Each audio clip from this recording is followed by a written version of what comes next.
শীতলা পুজো, সেই উপলক্ষে আমি বসে পড়েছি আলতা নিয়ে। আলতা পরতে কিন্তু বেশ ভালোই লাগে, তাই না? তো সুন্দর করে আমি কিন্তু সেরকমভাবে না ভালো আলতা পরতে পারি না, যাই হোক কোনো রকমে আমি পরে নিলাম। তো তোমাদের সাথে সেটাই একটু শেয়ার করে নিচ্ছি এক ঝলক। আর কেমন লাগলো অবশ্যই কিন্তু জানিও। আমার আলতা পরা কমপ্লিট, তোমাদেরকে দেখিয়ে নিলাম। আমি রেডি হয়ে গেছি, সকালবেলা শাড়ি টাড়ি পরে একদম সুন্দর করে টুকটুকে বউ সেজে নিয়েছি। তারপরে আমি ঠাকুর পুজো দিয়ে নিয়েছি। আর এদিকে আমাদের পাড়াতে অলরেডি কুলো ঢুকে গেছে, মানে আওয়াজ পাচ্ছি, সমস্ত ঘন্টা শাক বাজছে।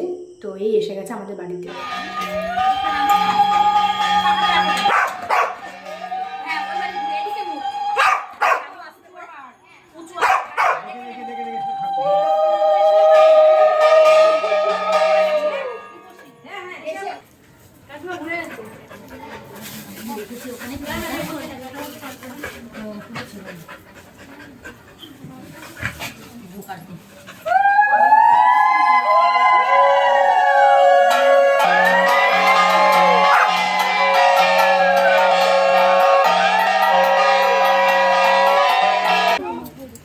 নেবে, নিলে নিয়ে যাও তুলে।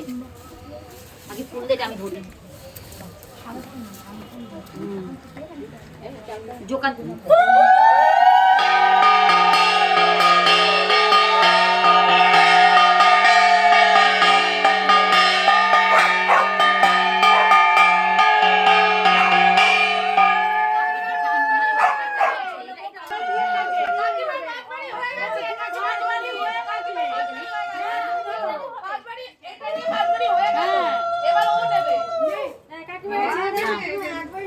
দাঁড়াও, হয়নি।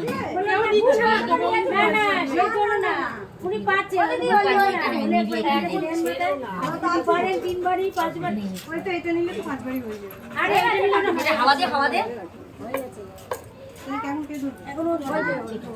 নমস্কার দিয়েছিস? সিঁদুর দে সবাইকে, সবাইকে সিঁদুর দে। পাখাটা দে আমাকে।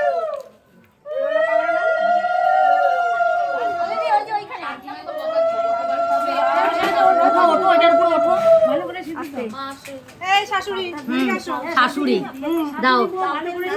হ্যাঁ,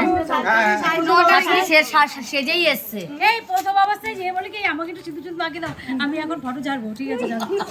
আমার শাড়ি চেঞ্জ হয়েছে, এখন তোমার সাথে ছাড়বো। ওখানে বসে আছে, ওগুলো তো আমরা বসে পড়েছি। ওখানে গেছে।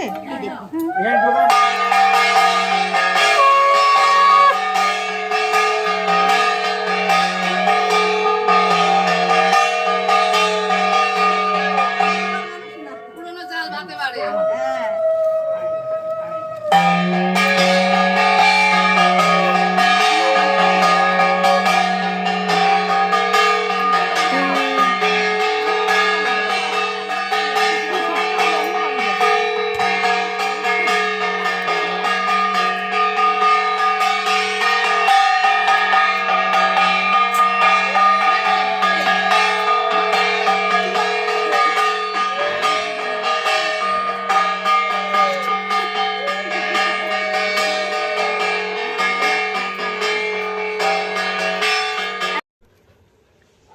হ্যালো বন্ধুরা, তুই দেখছো? দেখো, এই সবে কুলো নিয়ে আমাদের বাড়ি থেকে ঘুরে গেল। আর সব কাকিমারা একদম সিঁদুর মাখিয়ে লাল করে নিয়েছে, বেশ ভালোই লাগে। এটা আমার সেকেন্ড ইয়ার এই বাড়িতে, শীতলা পুজো শ্বশুরবাড়িতে। তো এখন আবার চান করতে হবে, একটু ফ্রেশ হয়ে আসি। আবার 1 বছরের অপেক্ষা। ফ্রেশ হওয়ার পর খেতে বসে পড়েছি। এখানে ভাত, আলু সিদ্ধ, ডালের বড়া, ডাল চচ্চড়ি, লেবু লঙ্কা নিয়ে, নুন নিয়ে খুব ভালোই কাটলো পুজোটা।